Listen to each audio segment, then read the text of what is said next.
It's just massive. I So. need to send you the big one because it looks terrible on me. That's a true friend. Okay, well we are live now with John Claborn. As you can tell, he's not a friend, but it's good to have him on. John, how's it going, man? It's going great. How about you?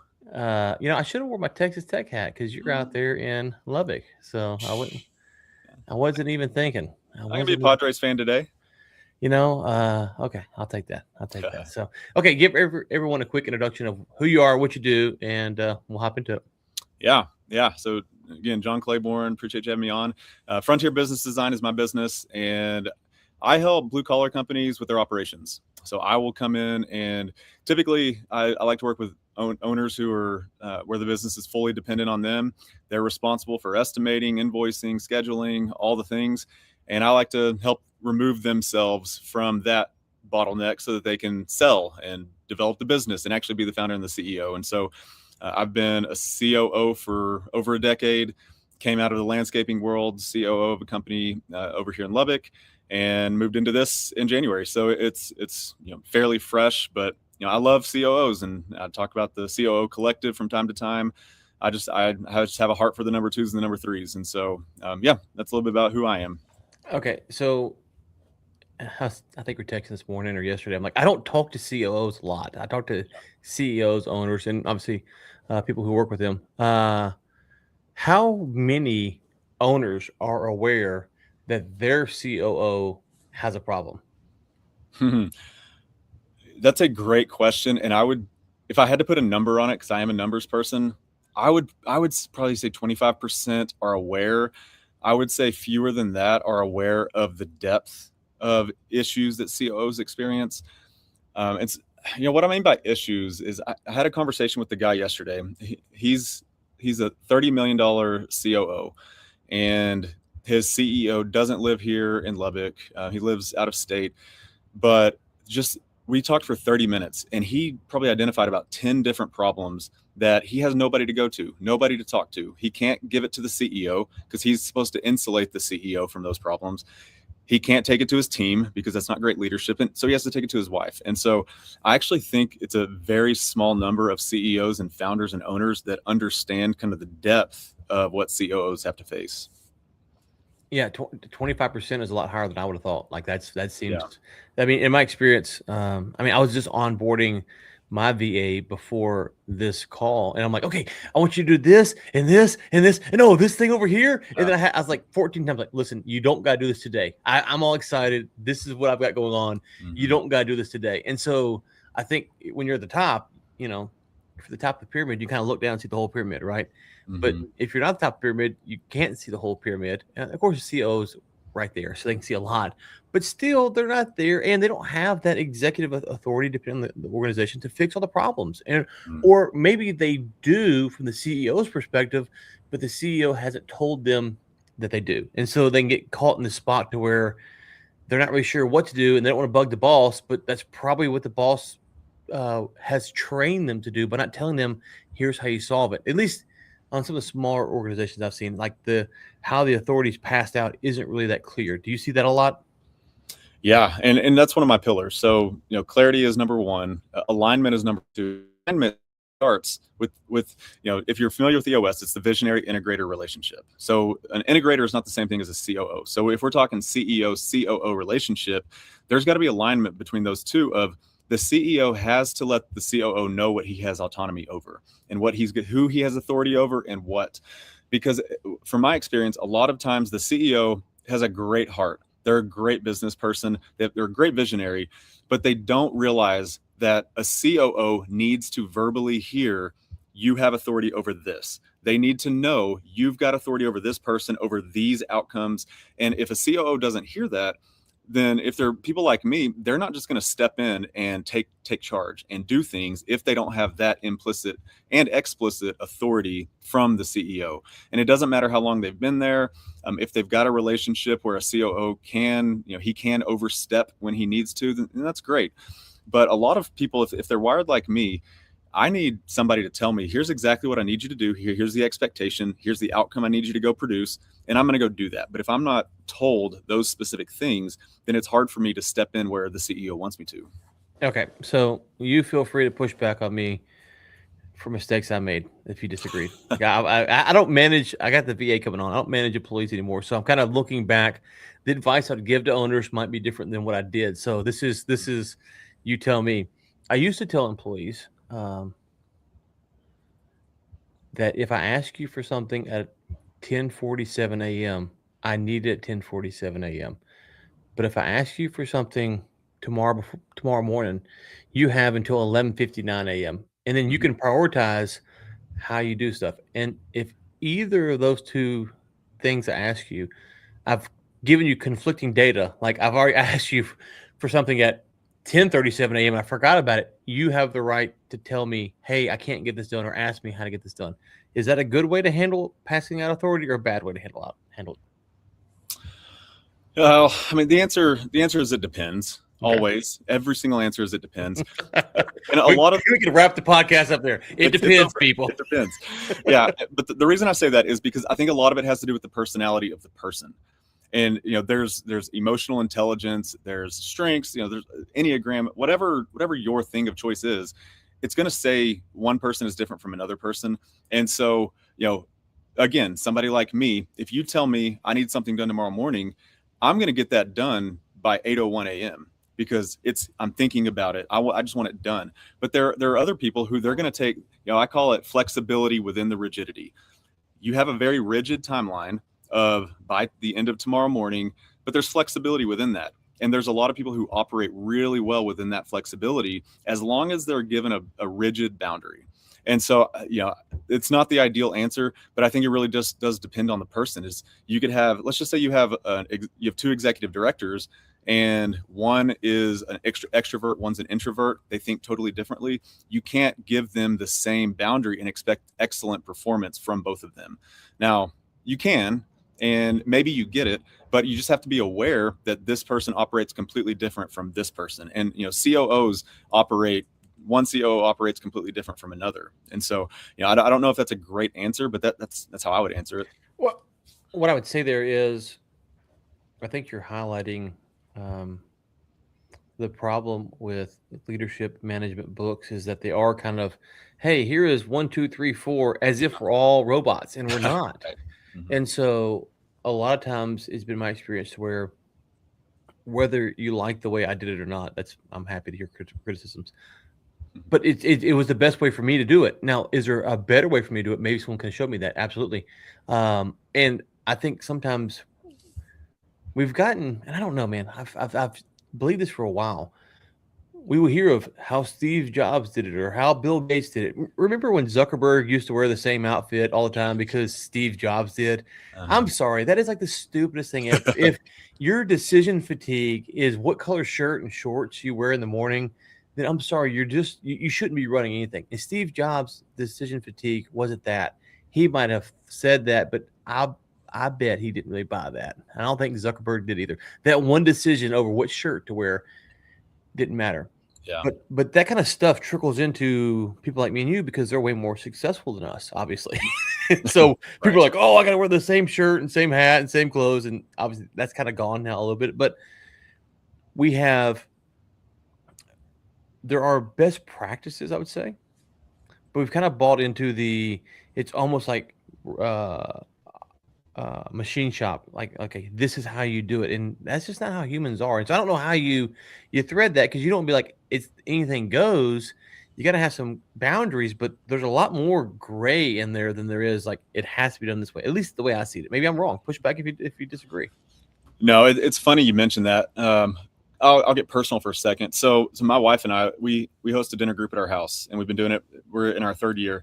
And there was a couple that we had over that they told us that we are pioneers, which at the time meant absolutely nothing to us. And what she meant by that is y'all are going to go completely against the grain, and your family is not going to do things the way normal families do it. And so I actually took that into the professional life, and I've started thinking about that in the work that I do, and in how I communicate with other COOs and directors. And I've actually gone, I would even say, further to that side than you have, in that if something, I hate the phrase, this is just how it's always been done. If I hear that phrase, I immediately I want to check that system, Hmm. whether it's in my personal life or professionally, and certainly in relationships, in the workplace. I don't want to do things just because that's how they've always been done. And I don't recommend building relationships because that's how you've done it. Like, I was never an X person until January. And now you and I are sitting here because it's X. That's what connected us. Mm-hmm. And so, I do think that it's a very valid point of, this is just how things have always been done. There is no such thing as that anymore. Yeah. AI has completely changed that. The internet changed that. Mm-hmm. And it's the same thing with interpersonal relationships. Is we're all different people. I'm a different person than I was 10 years ago. So if you talk to me the way that I was 10 years ago as this immature 29-year-old, 30-year-old who had no Yeah. clue about life, Right. I'm going to talk to you completely differently. So I think that doing things the way that we've always done them now versus 2 years from now versus 4 years from now, I think we just have to do away with that phrase and understand people change, technology changes, and business changes, and professional interaction changes over time. Well, I mean, my big joke on X was about wearing hats in business, because someone really successful guy's like, "Oh, I don't trust people in hats and all that stuff." Yeah. And I get what he's saying. I get what he's saying. There is some level of decorum that you want to have. I get that. Mm-hmm. And if I'm going to meet with a in person, I'm not wearing a hat, depending on the meeting, but most times. But also, I've been in rooms with people who are really corrupt and really bad people that they had suits on, man. They look really good. And so for me, the suit doesn't mean anything other than the fact that you put on a suit. Now, I go to church on Sundays. I wear a suit or a jacket and a tie on Sunday. So I get it. There's certain things that I can make exceptions for, of course. But just because I see, like right now, you got a hat on, I go, "Oh, John, he's got a hat on. He's a good or bad." I don't have a clue. Like, maybe you do, maybe you don't. And to your point about the old ways, there are things from the old ways that are very good and we should try to preserve. But there's plenty of things like oh my gosh, like right now, the work from home. Okay, you're the first person I think I've told this to. So please, I would love to hear your thoughts. So there's this whole thing on the work from home debate, and so there's this one dude. He acts like an idiot, to be honest with you. And then someone commented they think he acts that way just to get engagement. I was like, got to be, because he's a total idiot when it comes to this stuff. But work from home, okay. Now, obviously, if you're building a power line, a pipeline, you can't work from home. You got to go do it in the field, right? So obviously, some people have to go to the office or location to do stuff. But what I was thinking about was, part of the reason that work from home we struggle is that in society, we have raised our kids to go to school, be at school all day, to be led that way, and then they go to the workforce, If society said there's no more public school, just use that, everyone's got to raise their own family, we would think it's weird to go to an office where everyone sits out all day. So part of the work from home thing, I wonder how much that's tied to this, the way society has raised us. I went to public school, so I get it. I'm just saying, like, I just wonder how much of that mentality infects the old way, as to use the term, is impacting how we think about stuff like work from home or effective ways to run companies, because it's just how it's always been done. And we don't realize that, man, well, the way that our education system is to build factory workers on some level. That's the way the public school system is designed. Nothing wrong with it. It's just the way it is. Yeah. It's not for this modern era of AI and Zoom and StreamYard and all that stuff. So I don't know. Do you think that's pushing it too far, that society has kind of built us this way, or what are your thoughts on that? No, I agree completely. So 2 days ago, I was talking to my next door neighbor, and they've got 4 kids just like us. They homeschool their kids. And I was just asking him, when does school start? He said, well, we're actually starting tomorrow. We're going to get a little bit of a head start. It's like, why? It's like, well, because we want to take a month off at Christmas.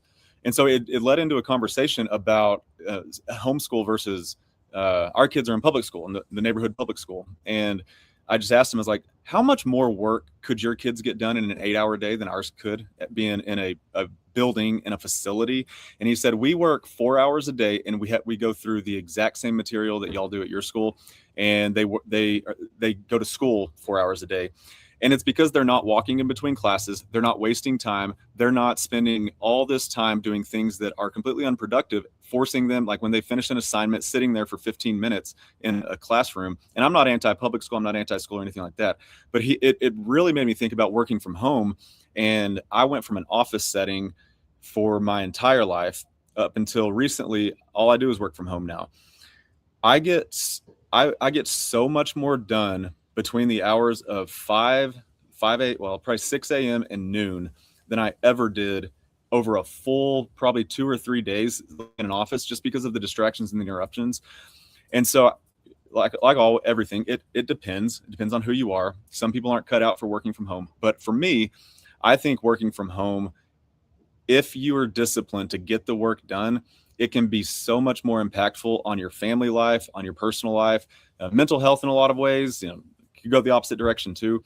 But I think working from home it's up to an individual person. It's not collectively working from home sucks, or everyone should be in an office. I don't think there's a one size fits all, anything like that. But I think for me, working from home has given me so much more freedom to get to be so much more effective in my work than if I were to ever be in an office. Oh yeah, and this guy, he was like, "Well, Elon says it's not a moral; it's a moral thing." I'm like, "Bro, Elon's got like 14 kids from 14 women. I don't care about Elon's stance on morals. Like, sorry, that's just not." But to your point, I mean, yes, we homeschool. We got 4, and our oldest is finishing high school, but he works. He's got a job, and he doesn't work from home. He goes to an office. He works. He builds cabinets, and so that's what he does. And well, he did it long term. I don't know, but that's what he's doing right now. The youngest are in the other room right now doing school, and yeah, it's everything you said. And also, if I said, "Hey, John, let's do math today. What's 2 plus 2?" and you go 4, I said, "Oh, wow, you're smart. What's 2 times 2?" and you go, "Oh, 4." I said, "Oh, okay. What's 2 squared?" You could I could see where you're at and progress with you a lot faster if we're doing a schooling, a one-on-one versus a classroom where someone's to go 2 plus 2. I don't know, 2 times. And so you have to kind of lower it down to the lowest common denominator to make sure that you're teaching the kids effectively. And that's just nothing wrong with that. It's just how it's got to be. Like it's good that you do that, or they get left behind. When homeschooling, you can kind of say, "Oh, this kid, little Tommy, we got to slow it down for little Tommy, but for little Tiffany, she's ready to roll." And so, yes, we homeschool, we love it. It's tremendous, but it is controversial. I don't know why some can do it, some can't. I don't really get it. Whatever. Everything's bread is controversial. You should eat Dave's Killer Bread. No, oh man, I'm Mrs. Baird's only. That's it. Okay, well, I didn't know bread's controversial. Well, you talking to me is controversial. So That's there we true. go. There we go. I'm sorry. Okay, so COOs, they wish they had more. Is it authority? Is it more clarity? Like how, if you had put like one word on it, COOs wish they had more blank. I think clarity is the right word. Okay. I would actually go a different direction though, partially because I'm launching something that provides this, but I think COOs need a space. I think community. They need a community. Okay. And again, another core value of our family, it's written down, is we build authentic communities. Mm-hmm. And that's kind of what the COO collective is. But I think COOs, because they're taking it from all directions, like when a customer gets escalated, mm-hmm. it goes to the operations director, right, or the GM or the COO. When an employee has a big problem that they need to talk about, who does it go to? When the CEO has a problem, he doesn't go to the chairman of the board, he goes to the COO.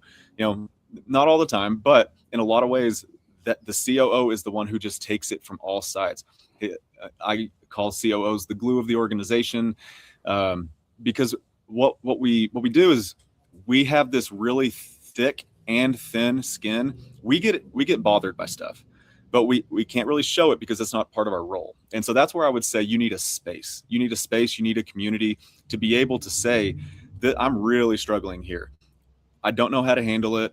I don't really need anybody to solve it for me. I just need to tell somebody. And so, clarity from the CEO, from a very practical perspective of here's what you have ownership over. You go run these things. I'm going to leave you alone. You got autonomy. Here's your clarity that you need. I think that's important, but also think spaces and communities specifically designed for COOs. I think that's a really needed thing, and I'm seeing that from a lot of people. Okay, and so what percentage of problems are these COOs going to find that are unique? Now, I'm not talking about like someone got a paper cut today and someone got hit with their monkey wrench. And like, okay, those are kind of unique things, but the general categories, how much of what they're going to find is unique? I would say not much, because the role of a COO, whether it's a $1 million company or a $100 million company, the stuff you do day in and day out changes. The tasks are different. The people that you interact with are different, but the results from those are very similar. I posted yesterday, the $30 million manufacturer, the same 3 problems that he brought up are the same 3 problems that I had with my CEO. And this was when we were a $2 million company. And so I don't think that there's much. I think you could have a greater, I don't know the right word. You could have a greater impact from some of these problems personally and professionally, but the problems themselves, the root causes of these issues, I think they're all pretty similar, regardless of the size of the company across most COOs and COO seats. Okay, so I'm not surprised you said that, because when I talk to owners, I describe it like going to an ice cream shop. It's all ice cream, different flavor, different cones, scoops, sprinkles. It's all ice cream though. It just looks a little bit different. Right. So it doesn't surprise. I'm not surprised to hear you say that. Actually, I feel good. Like, okay, cool. But I'm wondering, okay, how will COOs work together to solve these problems? Is it that they need to go talk to their owners? Is it just they got to realize that sometimes in life, this is the hand you're dealt as COOs? Like, we got to bear this burden together, brother. And like, this is what we're doing. Like, what's the path forward for them? Yeah. So the problems, the problems that are being solved in communities like this is not how to, it's more personal, and it's more interpersonal between COOs, of number one, knowing that you're not alone. Just the fact of knowing that you're not alone in something, that solves a problem in and of itself, because now you can go to somebody when you do actually have an issue. But when it comes to the practical side of dealing with the founder and dealing with, the founder wants to go fast all the time. Most founders do. They're visionary. That's what they want to do. They want to move fast. They like new ideas. They don't want to execute on the current ideas. They just want to move on to the next one. For a lot of those. So it's not necessarily about figuring out, how do I deal with this person? It's, how do I deal with myself so that I can then turn around and support the CEO and the founder in the way that I need to.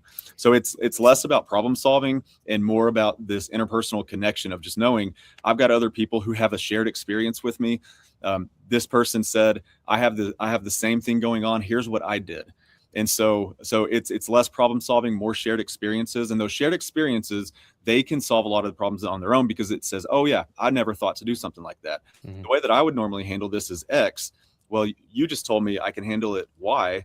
And that's a much better way for how my CEO and how my founder operates. Yeah. And is there a temptation to be embarrassed when they have these problems? Because again, I love what you're saying, because I think a lot of times it is the same problem. It looks a little different, but it's the same kind of core substance issue.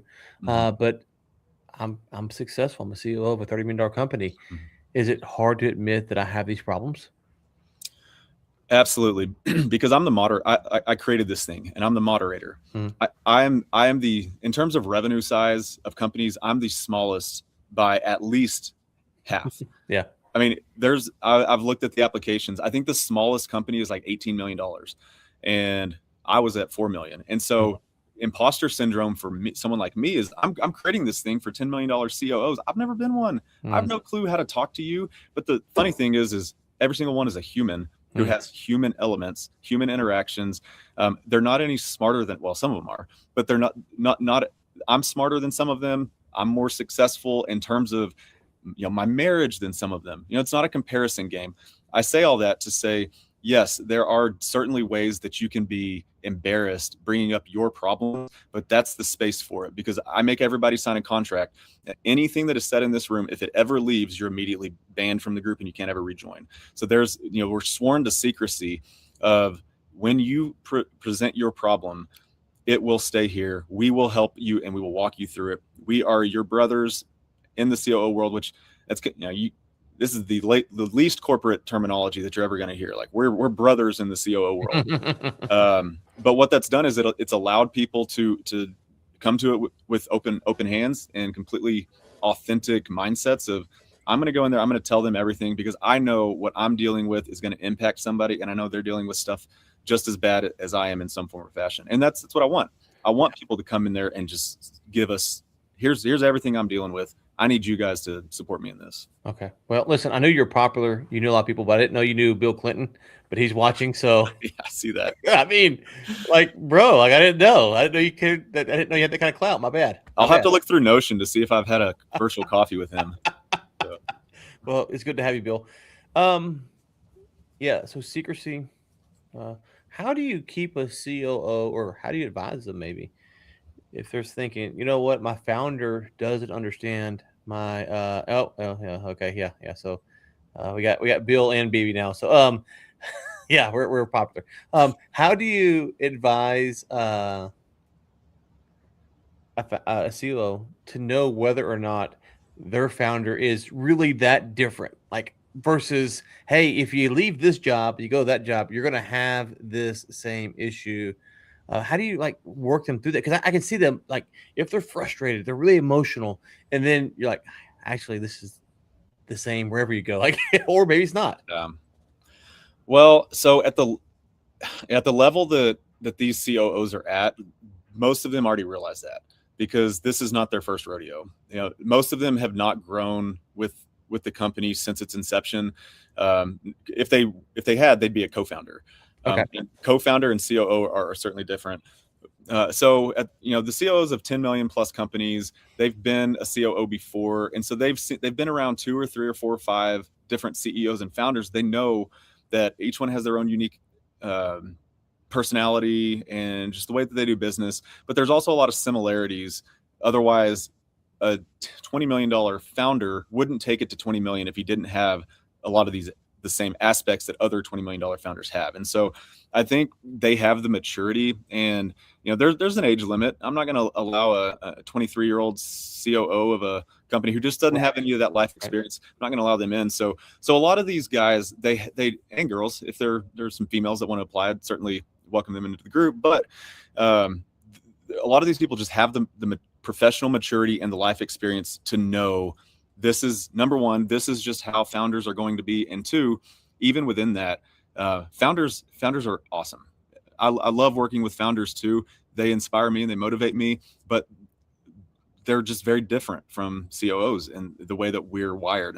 But I do think that the COOs have a really good understanding of how founders operate. Otherwise, they wouldn't be in those positions. Well, it's kind of odd because you are a founder now, though, right? That's true. Yeah. Yeah. It is funny because I'm the bottleneck in my own business, and I teach people how not to be the bottleneck. And I was having that conversation with my brother-in-law. He owns a bunch of businesses, and I was like, dude, I'm the bottleneck, and I can't figure out how to prevent me from being the bottleneck, but I can certainly tell you how to stop you from being the bottleneck. Yeah. Well, I think it goes back to, sorry, BB and Bill are over here on the chat. Anyways, it goes back to what I've tried to tell people is you got to understand the game you're playing. So like the game I'm playing as an owner is I'm not trying to build out a company that needs a COO. I don't want that. Like that sounds terrible to me. Like I don't want to manage that. However, I have no problem with it, and I know what to do if you're going to do that. I can tell you what to do. And like I think going back to that old way, new way thing, you will see on the internet those who can't teach and stuff like that. It's like, well, okay, maybe, but if we just watch sports, all the great athletes have coaches that they love. That obviously there's only one LeBron James, only one Michael Jordan. Bill Belichick is not Tom Brady. It's kind of a stupid saying that people say in the business world. I don't know. Business owners have kind of adopted this mentality, like, well, I can do it myself and I don't need help. It's like, no, guys, no, that's not how the world works. But yeah, you might be the bottleneck in your business, but you're probably not playing the game of building out a manufacturing company that needs 300 employees, right? And so it's just a different game. And so I think that recognizing that the people who advise people that have a lot bigger companies in them, like in M&A, what we do, well, we're not trying to sell our own firm, right? And so we just closed on a $95 million deal. Okay, well, and it was a roofer. Like, okay, that's not us. So it is kind of, it feels weird at first, but once you realize this is actually kind of normal, it's just in business where people kind of talk this way. I don't understand it. Why we all love sports and say we watch sports, but then we come to business, we treat it like it's some unique thing. And maybe I'm missing something. I don't know. It's a point of frustration, as you can tell, though, with me. I get why you're saying what you're saying, but I'm frustrated, not you, but that society has kind of told us to think this way. It's like, no, this is actually how it has to be almost. Yeah. There was I can't remember who posted it, but I was interacting with a post that had a bunch of different comments the other day, and I can't remember the topic, but there were 15 comments, and there were 15 different viewpoints and opinions, and all of them could have been justified. Yeah, I could have been convinced on every single one of them. And so, business, you're right. I don't want to build this massive business, but I also don't want to build a business where I'm doing what I'm doing right now. Like I was laying in bed putting together a proposal at 11:30 last night. Yeah. And then I was up at 5 a.m. this morning and I was working by 6. And so I don't want to do that forever. Yeah. So there is a level of growth where I want the business to get to a certain level, but I never say never, but I will never have a COO in this business. Yeah. Right. I will never do that. One, because I don't think I need one, but two, I don't have the desire to grow a business of that to that level. But I talked to an owner last week. He wants to grow his company to $35 million and he wants to sell it. And he's at like 4 right now. And so he's got those ambitions and he's willing to take all the risks and do all that. And that's perfect for him. Yes. I can't deal with that debt. That's why I didn't work out with my last CEO and business partner. He wanted to go somewhere. He wanted to build a 9-figure business. Like, I don't want to take the risks necessary to do that. And I think that's something that if people were willing to admit of, I'm not willing to take the risks with my personal finances and with my family to grow a business like that, yet I'm still okay doing what I'm doing. And there's still purpose in what I'm doing. And we're going to go live the way that we want to go live. Yeah. I think if people could accept that, there'd be a lot less of, this polarization, particularly on X, but just in relationship of, this is how you're supposed to do it because you're supposed to build your company to 50 million and then sell it. It's like, no, I want to build my company to $1 million, have one other employee that works for me, and then I work 20 hours a week. Yeah, exactly. Well, the other thing is you said that you might not want it because the debt, the personal risk, but also you might not have the talent. Like let's just be honest. There's not a lot of us that have the talent to do it either. Like it's okay. And again, and we see that in the business world, it's like, well, if you don't have the talent to do it, then you can't tell someone how to do it. It's like, well, first off, just log on to X. Everyone's got an opinion about the president. I don't care who it is, what they should be doing. And none of us are presidents of the country. And so, like, let's just chill on this whole thing. You can't give advice. I get the point about good advice, bad advice. But I don't know if I told you, I've said it here before. Like, I know a company. They were doing almost $100 million a year, and they went bankrupt in 2 years. They didn't have the talent for it. Really good dude. I know one of the partners. Really good dude. We like the guy. Nothing against him. Just didn't have the talent. And you go, well, Ryan, to get to $100 million takes a lot of talent. You're right. But he couldn't sustain it. And so there's 2 parts of talent. There's getting there and sustaining. And they didn't have the talent for that. They fought and had these problems and stuff. And so it's a very complicated problem. It's like there's nothing wrong. Like, I get for him, I told him it's going to be really tough, and I get the emotional. I'm not trying to diminish what he has to go through, bankruptcy and all that stuff. I'm not making a lot of that. But the lesson there is, oh, okay, they did that. That's really impressive. But next time I told him, maybe don't aim so high because you can get to maybe 30 million and you could have that. Or to your point, a very small consulting firm with a couple of employees and doing $1 million in revenue with high margins.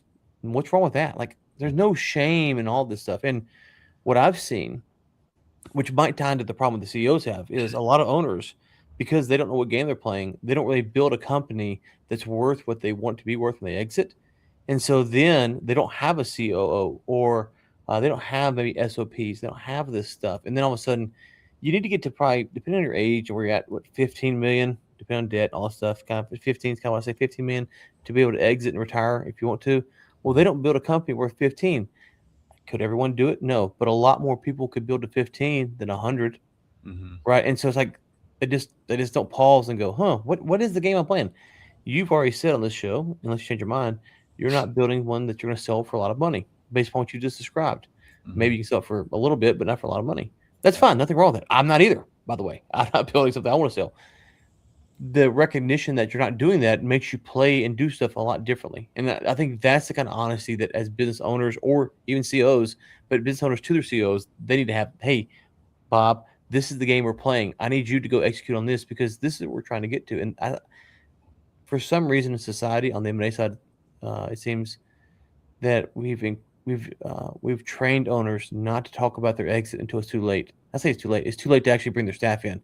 And stuff like phantom equity could really change their perspective on that. And so it's like, man, if you just sat down and said, hey, COO, I want to exit for 50 million. We're currently at 35. I'll give you this if we exit for 50. Well, yeah, he's a lot more motivated now to make sure that gets done. Do you see phantom equity though parsed out a lot with your clientele? No, I actually don't. So I had a conversation with a guy a couple months ago, and he was talking about it. But that's the only time that I've heard about it since I've been in this particular business, and I don't know the reason why. Maybe home services are low margin, and so it's not a thing that I really don't know the reason why.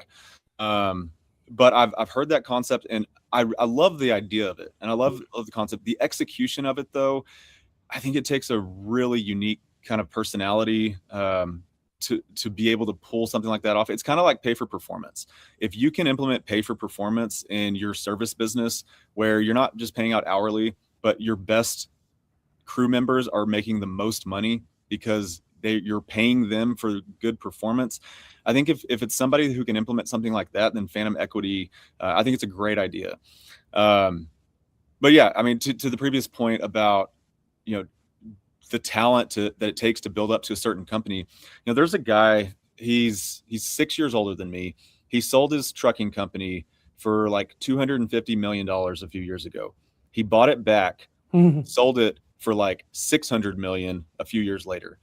And this was all in his 30s. I'm just thinking, okay, that guy didn't just get lucky twice. He took the family business from like $40 million to 250, sold it, bought it back, sold it for 6. That takes talent. It takes intelligence. And yes, it takes relationships, and it probably takes a little bit of luck. Yep. I'm not that talented. I don't care. I don't care what mom says. I am not that guy. And I don't have the desires for that. And so I hope that guy does so much good with his money. And he does. He's very generous. Great dude. Would never know he's worth what he's worth. But there's certain people who can do that. And I'm not one of those, and I don't have the desire to be. And I live life at peace, knowing that I don't have to go produce a $10 million company for our family to thrive the way that we want to. Well, I think you touched on something important there. Desire. Like, I don't think I have the talent to do what that guy did. But even if I do, I don't have the desire to. Right. So yeah. I will never find out because I don't have the desire to go find out. So I guess it's like, okay, I'm safe to say I don't have the talent, but I don't have the desire either to find out. And because my schedule is really good. Like, it's really good. Monday, Tuesday, Wednesday, Thursday is booked. Like, I do a lot of meetings. I'm gonna brag on you in a second. But Friday it's pretty much open. Kind of catching up on stuff. Saturday, I'll do stuff. College football starting up soon. Saturdays, you won't be finding me doing anything unless I want to do it. Fridays, big, but my meetings start at 10 most days, end at 4, 6 to 8 meetings. They're jam packed, but I like it. Like that's how I like it. That's cool. That's good, man. And guess what? I'm pretty good at that model. Like, that's a model that I can win at. Could I win at the 600 million model? No, I don't have to, though. And so, to your point, but let me brag on you for a second, because I've said this to you. I think I tweeted out, but let's say it out here. John is one of the most generous people I know as far as introducing people. And so I don't know. I think we connected on X, and then someone invited me to this network thing, Success Champions Network. It wasn't you, though. It was someone else. And I went, I was like, okay, wow, that's really cool. Turns out you're a member there. So I've got to ask, Success Champions Networking, or whatever it's called, SCN, they have been some of the most generous people I've met as far as giving out referral partners. Did you learn that from them, or was this always who you were? Because, like, I still owe you like 15 referrals, I think. I don't even know how many it is, but it's crazy at this point. Yeah, man. I love that question because I mean, I'm a naturally generous person up to a certain point, but never with people. I was always really self-conscious about relationships and networking because my experience networking when I first started out, I was wearing the suit, I was working in insurance, I was going into these banking networking events, and it was somebody saying, "What do you do?" And when I told them, I said, I'm a health insurance agent. I just started, and they immediately walk away. And I'm just thinking, oh, okay, there goes all my value to this person. That's how I thought networking was. When I started Frontier, I have a big network here in Lubbock, but it's not a professional network. It's a personal network. I didn't have a network outside of Lubbock. There were 3 things that I wanted to do when I first started my business. One of them was I have to build a network outside of Lubbock, Texas, for a bunch of different reasons. And so I randomly cold DM'd this guy named Chris Thomas on LinkedIn. He was a fractional CFO. And I said, "Hey, dude, you don't know me. You have no reason to accept this message, but I would love to connect with you. I'm trying to build out a network." He connected me. He introduced me to SCN. And then when I joined, it was nothing like I'd ever seen before. It was nobody offered me, nobody pitched me. It was, who do you need to know that you don't currently know right now? And I got introduced to a handful of people that sent me clients.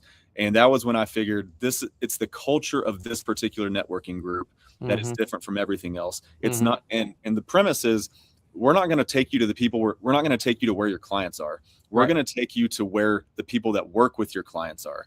And that's kind of the exponential factor. And so I've got a referral network of over 100 people professionally just for this business in the last 6 months. I would say 75% have come from SCN. The other 25% have come from me. X. From me. Yeah, from you. No, that's it's good. No, and I told someone, I met someone from X, they invited me to SCN. They said, hey, I got a networking group I want you to come to. I didn't know it was that. So I showed up and it was amazing. And I told someone, they go, well, I don't understand. What's the point? I'm like, no, I'm just telling you that they just do it. He goes, there's got to be some kind of motivating factor. I'm like, they just do it, man. Like, it's wild. Like, it's crazy. And so I'm going to join. I'm not sure which chapter. I got a few more chapters to visit. And I think when I signed this contract with Ad Astra to build out their referral partnerships, my idea was, that's why I've loved SCN, because it's, how do I find someone like a John Claborn and send him so much value that when one of these COOs is in the group, you can't say it because of confidentiality, but you know what I'm saying? One of your COO buddies like, hey, yeah, the founder talking about selling, you call me up. You go, hey, we got like, because I know, and I like John, I know him personally, but I don't have something to talk about to John every day. I can't bug him every day. I don't have something. But if I've got another CPA, or if I've got someone else I can send to you, it's just or invite you on here. It's just a natural way for me to keep up in front of you, so that when something happens that fits me, you think of me. Because how many times in your career have you been told, oh man, God, if you'd have called me yesterday, it's like, well, I talked to you 2 months ago and you said you would forget. I didn't know to call you yesterday. And so I'm trying to go, okay, well, how do I get around that? It's so natural. And like, one thing that bugs me about what you've done is I feel like I owe you. Like, I feel like, no, you didn't do it for that reason. I get it. But I'm saying, like, I feel like I owe you a bunch more introductions. And I always feel bad because I don't deal with the COOs. I'm like, I got to figure out ways to send people to John. And so, and you didn't, I don't think you did it for that reason, make me feel bad. But it's part of what's happened. Like, I'm like, I got to send stuff to him. And so I think we've kind of lost that with the organic content and the ads and all this stuff. It's like, man, the law of reciprocity is real. And I feel that I owe you a lot because of what you sent me. And I don't think I made $1 off in those connections, but I'm sure I'll make a lot off of them in the future. And now, as it's gone, it's, you sent me people and they sent me people. So I can't even track who you've introduced me to, because 2 or 3 rungs removed. It's like, man, so in my mind, John's a very important person because he's opened these doors for me. And so I love SCN. And so you personally, you have done that for me. So thank you for that. I really do appreciate it. Yeah, of course. And I appreciate, just giving me the platform right here and interacting with my content. And so I'll be fully transparent about, there is a strategy behind it. 100% there's a strategy. I am not such a good human that I'm going to give things without expecting something to come from it at some point. Now, I don't expect any particular person to give me a referral of a lead back and them actually sign a contract with me. I don't expect that. Yeah. What I do expect, honestly, is for people to send me people. I think that's kind of the expectation, but it's not so much that I'm going to bother people and say, I've sent you 10 people, you haven't sent me anybody. If nobody sends, if you never sent me anybody, we're still going to interact the same way. I'm not going to lose any respect for you because you may not be someone that knows the people that I need to know. And I think if you can understand that, then you're going to have a great relationship. And really, you probably don't, because I don't want you to introduce me to a $60 million founder. I can't help them. Right. And that's kind of the world that you're in. And so I don't expect anything from anyone to send over to me. But what I do know is, the law of reciprocity. The more that I give, the more that I will receive. But I can't have an expectation on the timeline of that. So, a lot of it is I just want to help some people. I don't want to help everybody, but I want to help the ones who I know I like them as a person. I care about them as a person. I want to see them succeed. I will send them people left and right. Like you're at the top of the list because you said I will literally talk to anyone. And so I know I can do you a favor, but I can also do them a favor because I know you're willing to talk to them. Yeah. Well, and let's unpack that for a second, because this is why your stuff is going to be successful. So my goal is to talk to 2,500 people, and and people go, Crazy. "Geez," that's what they say. "Geez, 2,500 people." Well, let me unpack that for you. Okay, so here's how that looks. That's 2,500 and of any of this category. It could be a one-on-one call. It could be a DM thread. It could be an email exchange, right? I put my email out there all the time. People email me stuff. Knowing for the goal that I have as a business owner who serves a client, as my client, we're just talking about this with them earlier today. The goal that I'm trying to generate off the I know that there is. Right? I probably need between 50 and 150 referral partners. That's kind of, and for me to get there, if I knew the 50 to 150 people to speak with, I would just go do that. I just don't know who that is. So I talked to 2,500 people. And did I lose you? It looks like you're froze up there. You there? I'm Okay. still here. Okay, sorry. But I know that I talked to all these people, and then eventually, like I talked to a lady the other day, met her from X, really nice. She works with widows. She's a CPA that works with widows. Not my ICP at all, right? But guess what? She likes to have worked with financial planners. And I know a financial planner close to her. So I introduced her to that financial planner, knowing that the financial planner might send me something in the future, might not, to your point. But guess what? Now, if she thinks of another CPA, then she might send it to me. She might not. The financial planner, if next time I talk to him, I can say, hey, how'd it go with that person? And so to your point, it just builds this kind of flywheel of reciprocity. It's like, okay, there's so much out there. And so far, we haven't, this is not under engagement. So we'll see. But depending, I got one guy who said he's got a $100 million deal. So we'll see. I don't know. But the pipeline is between 80 and 180, 200 to 200 million. So it's 80 to 108 million dollars of enterprise value right now. And this is a month and a half of just doing this, or almost 2 months now. And it's not that I'm special. It's just that 6, 8 of these a day. And how do I help John? That's why it bugs me. I want to help John because I know John will help me. And even to your point, though, this is so key. Even if John doesn't help me, a few things that John could do to help me, and he will do because John's a good guy, is me and John will talk on X, which that helps me, right?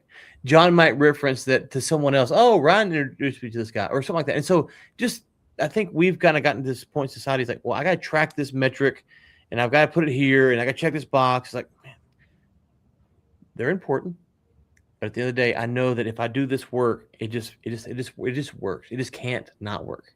And that's why you're filling out stuff at 11 o'clock at night, because you're having so many conversations that you're probably getting a lot of people asking you about quotes and bids and stuff like that. And so it doesn't surprise me to hear that. It's like, yeah, that's a natural result of all the legwork, the foundational work you're building. So I think the law of reciprocity is real, and we've kind of lost that. Like, organic content can't get you the law of reciprocity. I don't think it can, at least. Right. I think the only, well, not organic, because I was going to say the only thing that could is commenting on other people's stuff. Like, that's what's grown my followers. And I've only got like 750, 725, something like that. So it's not like I got this big account, but it's grown because I'm commenting on theirs, they comment on mine. It leads to a relationship. The relationship leads to referral partners. The referral partners lead to leads. So it's like 5 degrees of separation from one little comment on somebody's X post to actually getting a deal closed. That's the progression. Yep. And I decided very early on, I'm building this business relationship base. So for 24 hours, the day that I started the business, I sent cold DMs and cold emails. I did it for one day. And I was talking to my executive coach, like, dude, I can't do this. And he says, be authentic. Your marketing style and your sales need to be authentic. Like, cold DMs, they don't bother me. I get them all the time. It's just not who I am. And so it was at that moment I said, I'm going to build based on relationship. And if the business failed because I didn't do cold outreach and I tried to do relationships, then I can live with that. I just can't do the cold outreach. It's just not who I am. And so I think that was the turning point for me, where I joined SCN, where I started connecting with people on X. And you know, I made a post yesterday. My kids are going to meet some of these people that I've met on X. They're going to meet their kids. And we're gonna go on trips together, and we're gonna build businesses together. And you can't do that without the relational aspect of things. You can't, and that's part of the reason I have this right here, right? So that when people look up Ryan or John, They come find and they say, here's a mumbling dude who's got a San Diego hat on, and there's a guy with a cool Navy hat on. But they can listen to us, they can find us. It's relationships, right? And so how do you make that as real as possible? So the organic content is going to struggle to, but then you go engage with someone that can, and then you have a live stream or a DM or whatever. There's so many ways in which you can make this virtual more real, if you will. It's so easy to tap into. So it doesn't surprise me that you went that. And I've done the cold game before. That's one of the things that I'm frustrated about now is I made a lot of money sending cold emails for M&A. Really successful at it. Yeah. And then I stopped doing it. And then now it's like, if I just would build out referral networks, because it was so much. I used to do it, then I stopped doing it because the cold email is like, oh, just set it up. But no one from my cold email days remembers I exist. Right. Not a single cold email. They're sitting around going, hey, I wonder how Ryan Ray's doing. That's never crossing their mind. And so it was great, but it has a lid on it. So, okay. All right. So the COO Collective, are you doing one-on-one work? What are people who should reach out to you? Where can they find you? I know you mentioned a few offers you might have. So unpack all that for us. Yeah. So the COO Collective, it's kind of it's a new initiative that's local to Lubbock right now, and it's an in-person meeting with COOs, and it's once a month, annual summit, quarterly gathering, all that kind of stuff. Once I fill Lubbock, then I'm going to move to another city at some point. But yeah, right now it's a local deal here in Lubbock. So I post about it every now and then. Frontier Business Design. I work with $500,000 to $5 million blue collar trade companies, and I will act as their chief operating officer for companies that they don't need a full-time one, but they need some sort of operational cadence and assistance. So I will help them. One thing that I love doing is I love coaching general managers and directors of ops. And if there's a COO that needs coaching, I'll help them. I don't ever call myself a coach. I don't market myself as a coach or a consultant or anything. I love the executing and implementation side. But I really have carved out this niche within that number 2 and that number 3 role within these home service companies. They just don't have as many resources as the founder and CEO do. And so I love working with those number 2s and number 3s from a coaching perspective. Kind of the final offering it's called an operations partnership. I'll come in and I'll design, build, and implement your operating system. So that's your accountability chart, your KPIs, metrics, whatever you want to call them. I'll lead your meetings. I'll hold your teams accountable. I'll build out your SOPs, and I'll do that with the team and then train them. So think of it as a chief operating officer or an operations partner on a part-time basis for home service companies. That's why you wouldn't work with me. Okay. I'm not home service. Okay. I asked and you're like, no. Okay. Right. That's the story. Okay. Awesome. Well, John, it's been great. Looking forward to all the stuff you got going on, man. And I'm sure you're going to dominate it because you are a good dude and you're a hustler. And I love that about you. So anyway, it was good to have you on today. Thank you, sir. I appreciate it. Thank you. I got 2 more introductions to make to you. So. See, you're making me feel bad. I'm in the stream now because it's like, good night.